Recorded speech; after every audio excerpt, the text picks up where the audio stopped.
नमस्कार, मैं श्याम गिरी। आप देख रहे हैं टीवी टीएफडी इंडिया। टीवी टीएफडी इंडिया में आप सभी दर्शकों का स्वागत है। इंडिया ने कर दिया खेल, महाराष्ट्र बीएमसी से लेकर दिल्ली तक। बड़ी महत्वपूर्ण बिंदु पर हम लोग चर्चा करेंगे। जो इस वक्त राजनीति के अंदर सब कुछ ठीक ठाक तो नहीं है, इस बात से इनकार नहीं कर सकते, क्योंकि विकल्प तो इंडिया गठबंधन ही है, भारतीय जनता पार्टी का, और कोई तो है नहीं। तो ऐसे में महाराष्ट्र से दिल्ली तक जो चीजें चल रही हैं, उसकी शुरुआत अगर आप पश्चिम बंगाल से करें तो बेहतर होगा, क्योंकि पश्चिम बंगाल के अंदर ममता बनर्जी लगातार जूझ रही है भारतीय जनता पार्टी से, ईडी से, चुनाव आयोग से, सुप्रीम कोर्ट, हाई कोर्ट से और अपनी पार्टी से। बड़ी महत्वपूर्ण यह है कि फरवरी महीने में आचार संहिता लागू हो जाएगा पश्चिम बंगाल के अंदर, और ममता बनर्जी एक तरफ चुनाव की तैयारी और दूसरी तरफ ईडी का शिकंजा, तीसरा एसआईआर का अभी तक क्लियरिफिकेशन नहीं हुआ, और यह सब कुछ न होना ही सवालों के संदेह में है, सवालों के घेरे में है। क्योंकि बिहार में भी ऐसे हुआ, किसी के पास वोटर कार्ड पहुंचा नहीं और चुनाव हो गया, क्योंकि यही खेल एसआईआर का चल रहा है कि इसे क्लियर मत करो, अधूरे में रखो, और अधूरे में जितना गड़बड़ करना है करके और भाजपा को सत्ता में ला दो।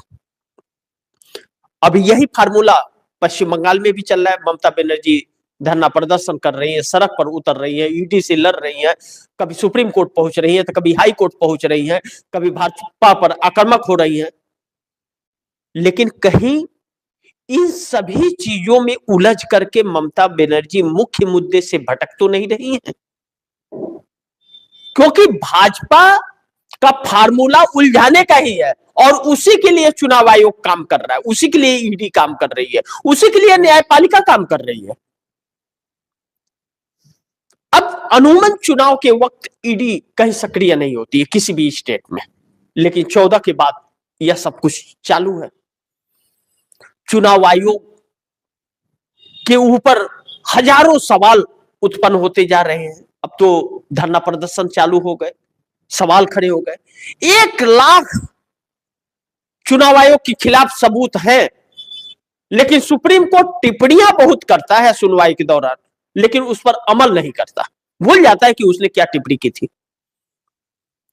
और यह जानता है चुनाव आयोग कि सुप्रीम कोर्ट बोल रहा है लेकिन हमें रोकेगा नहीं, और हमें अपना काम कर लेना है। इसका मतलब सब मिले हुए हैं। तो आपको मुद्दों से भटकना नहीं है, लेकिन पश्चिम बंगाल में ममता बनर्जी मुद्दों से भटक रही हैं। उन्हें बहुत गहराई से उलझाया जा रहा है, जिसमें माइंड डिस्टर्ब भी होगा और उलझी भी रहेंगी, और उससे मुख्य रणनीति जो है उसमें वह उतना ध्यान नहीं दे पाएंगी जितना फ्री माइंड वह दे पाती। तो ऐसे में उन रणनीतियों को बनाने वाले लोग जिस तरह बनाएंगे वही लागू हो जाएगा, जिसका परिणाम चुनाव परिणाम के बाद अच्छे नहीं आएंगे। तो पश्चिम बंगाल, तो अब उन्हें भाजपा नहीं सुखा रही, भाजपा अच्छी नहीं लग रही अब। लेकिन पश्चिम बंगाल के अंदर चुनाव लड़ने के लिए आमने सामने भाजपा ही चाहिए, उन्हें कोई और दल नहीं चाहिए।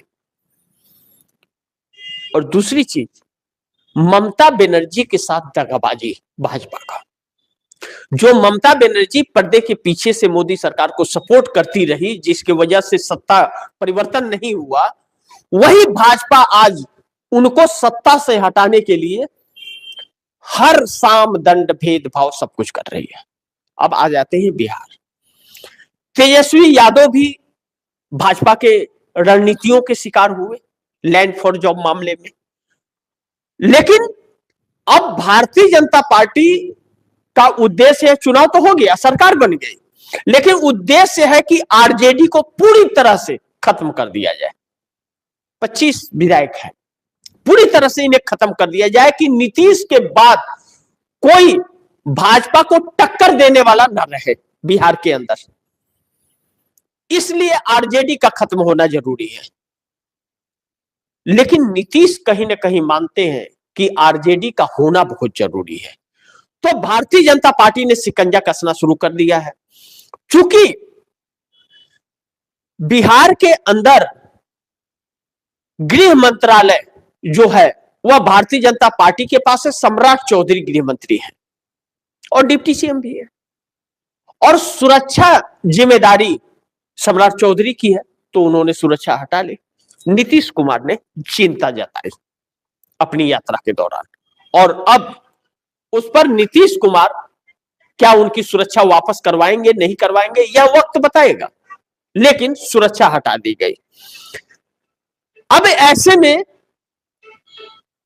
नीतीश कुमार को सत्ता में लाने की कवायद की जा रही है कि भारतीय जनता पार्टी के अलावा, ध्यान दीजिएगा, एक तरफ ममता बनर्जी लड़ रही हैं, इंडिया गठबंधन की अहमियत को भी समझी और अब उन्हें इंडिया गठबंधन एक करने की कवायद कर दी है, और इधर कांग्रेस चाहे तेजस्वी यादव खत्म ना हो यह नीतीश कुमार का पक्ष लगता है, इसीलिए उन्हें बीच बीच में सपोर्ट करते नजर आ रहे हैं। उनके आरजेडी के कार्यालय भी चले गए प्रोत्साहन के लिए।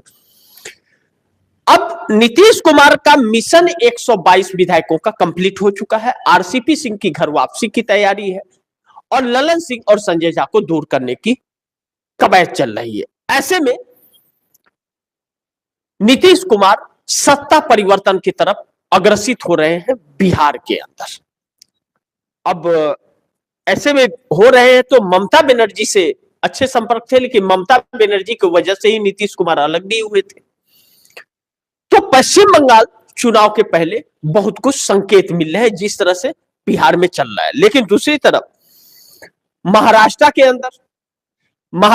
के अंदर एकनाथ शिंदे अफना रहे हैं। भारतीय जनता पार्टी अभी भी तोड़ने के प्रयास में है और उनके ऊपर प्रेशराइज उन्हें किया जा रहा है कि एकनाथ शिंदे अपनी पार्टी का विलय भारतीय जनता पार्टी में कर दे। अब एकनाथ शिंदे इसके लिए तैयार नहीं है, बार बार एकनाथ शिंदे को प्रेशराइज किया जा रहा है महाराष्ट्र बीएमसी को लेकर के। अब महाराष्ट्र बीएमसी भारतीय जनता पार्टी के लिए एक चुनौती बन गई कि इस बार सिंगल लार्जेस्ट पार्टी बनकर के उभरी है। अगर भाजपा ने अपना मेयर नहीं बना पाई तो फिर कभी नहीं बना पाएगी, क्योंकि इस हाल में फिर रहेगी आगे इसकी गारंटी नहीं है। तो हर कीमत पर बीएमसी को अपने साथ लेना चाहती है।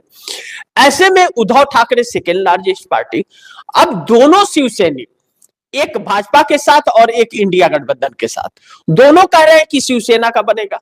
इंडिया गठबंधन तो तैयार है लेकिन भाजपा तैयार नहीं है, और भाजपा एकनाथ शिंदे को का भी बनाने के लिए तैयार नहीं है। वह अपना और एकनाथ शिंदे को भाजपा में विलय करने की कर रही है और तोड़फोड़ की कोशिश भी कर रही है। ऐसे में खबर यह भी है कि चर्चा इस बात की भी है कि टेप कॉल रिकॉर्डिंग टेप किए जा रहे हैं। अब ऐसे में कॉल रिकॉर्डिंग किए जा रहे हैं, टेपिंग किए जा रहे हैं, तो फिर क्यों किए जा रहा है? इसका मतलब भरोसा विश्वास नहीं है और एकनाथ शिंदे की सुनने को तैयार नहीं है। कल देर रात एकनाथ शिंदे दिल्ली पहुंचे हैं और कहा जा रहा है कि यह आखिरी मुलाकात होगी, नहीं तो एकनाथ शिंदे ठाकरे से हाथ मिला लेंगे, यह वक्त बताएगा। लेकिन एकनाथ शिंदे के लोग भारतीय जनता पार्टी के में विलय करने के लिए तैयार नहीं है, और एकनाथ शिंदे ने अगर इसकी कोशिश भी की या भाजपा का मेयर बनाने की कोशिश भी की तो फिर उनके लोग टूटकर उद्धव ठाकरे के साथ चले जाएंगे, जो भारतीय जनता पार्टी के लिए संकट आ जाएगा।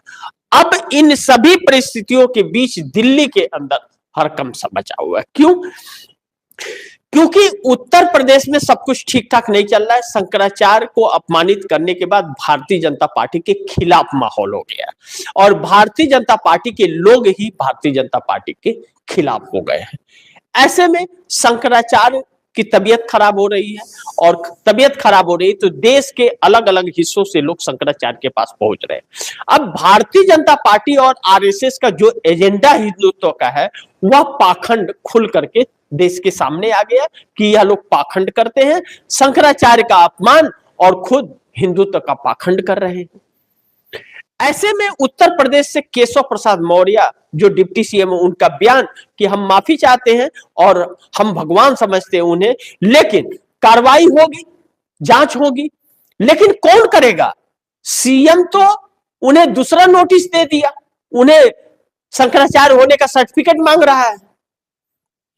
तो चारों शंकराचार्य एक हो गए, चारों दिशाओं का। अब ऐसे में भारतीय जनता पार्टी के लिए और मुश्किल खड़ी हो गई। लेकिन इसमें भाजपा यानी कि मोदी शाह की जोड़ी जो योगी आदित्यनाथ को निपटाने की कोशिश कर रही थी और नहीं निपटा पा रही थी, इसके हाथ एक मौका लग गया, इसके लिए इसको तूल दिया जा रहा है। अब कहा यह भी जा रहा है कि भाजपा के किसी बड़े नेता का इसे और भड़काने में हाथ है। मैं नहीं जानता कितनी सच्चाई है, लेकिन चर्चा इस बात की है। अब कौन है वह व्यक्ति निपटाना चाहता है योगी आदित्यनाथ को? और योगी आदित्यनाथ इतना हट क्यों करके बैठे हैं? और योगी कौन होते हैं सर्टिफिकेट मांगने वाले? मोदी का तो मांग नहीं सके आज तक सर्टिफिकेट। मोदी के सर्टिफिकेट पर तो आज तक उन्होंने सवाल खड़ा नहीं किया, नहीं मांगा कि असली है कि नकली है। तो जो खुद का सर्टिफिकेट नहीं दिखाते वह दूसरों का सर्टिफिकेट मांग रहे हैं। तो इन सभी परिस्थितियों में दिल्ली इस वक्त जो है वह बहुत परेशान है। और पश्चिम बंगाल हो या बिहार हो या महाराष्ट्र हो या फिर आंध्र प्रदेश हो, संकेत अच्छे नहीं दे रहे। पश्चिम बंगाल मान लेता हूं कि वहां एनडीए गठबंधन में कुछ नहीं है, इंडिया गठबंधन का है, वह इंडिया गठबंधन के साथ होगा। लेकिन बिहार तो मोदी के साथ है, बिहार नीतीश कुमार छोड़ते नजर आ रहे हैं। महाराष्ट्र में एकनाथ शिंदे परेशान है, अजीत पवार छोड़ रहे हैं और इंडिया गठबंधन के जा रहे हैं। चंद्रबाबू नायडू का अल्टीमेटम है। ऐसे में इंडिया गठबंधन अगर एकजुट रहा और नीतीश नायडू शिंदे ने कर दिया खेल, तो बिगड़ जाएगी दिल्ली का खेल और दिल्ली तख्ता पलट हो जाएगा आने वाले वक्त में। लेकिन चंद्रबाबू नायडू का फैसला आने वाला है समर्थन वापसी का। यह कहा जा रहा है कि चंद्रबाबू नायडू समर्थन वापस लेने पर फैसला करने वाले हैं। और मोदी सरकार से अगर समर्थन वापस चंद्रबाबू नायडू लेते हैं तो मोदी सरकार बहुत संकट में आ जाएगी। कहते हैं ना 100 सोनार का एक लोहार का। एक चंद्रबाबू नायडू का समर्थन वापस लेना भारतीय जनता पार्टी की सत्ता धर-धरा करके ढह जाएगी। और भाजपा के अंदर भी सब कुछ ठीक ठाक नहीं है। नितिन गडकरी के बयान ने भाजपा को हिला करके रख दिया है कि अपनी इज्जत बचानी है तो इस्तीफा दे करके मार्गदर्शक मंडल में चले जाओ, वरना इज्जत भी जाएगी। यह कई नेताओं को भारतीय जनता पार्टी के अंदर सोचने को उनका बयान मजबूर कर रहा है, जिससे और भी चंद्रबाबू नायडू की स्थितियां मजबूत होती नजर आ रही है। नीतीश कुमार की सक्रियता, एकनाथ शिंदे की सक्रियता चंद्रबाबू नायडू को और मजबूत कर रही है कि जो अल्टीमेटम 1 फरवरी को दिया है कि आपने वादे पूरे नहीं किए तो समर्थन वापस ले लूंगा, उस पर मुहर लगाता हुआ नजर आ रहा है। तो थोड़ा इंतजार कीजिए, वक्त बड़ी तेजी से बदल रहा है। आने वाला वक्त मोदी सरकार के लिए बहुत संकट लाने वाला है।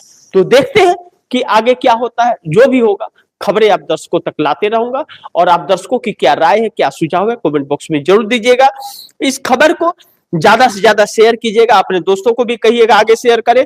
आपने अगर चैनल को सब्सक्राइब नहीं किया तो चैनल को सब्सक्राइब कर लीजिएगा, अपने दोस्तों को भी कहिएगा चैनल को सब्सक्राइब करें। मिलते हैं अगली खबर के साथ, तब तक के लिए नमस्कार।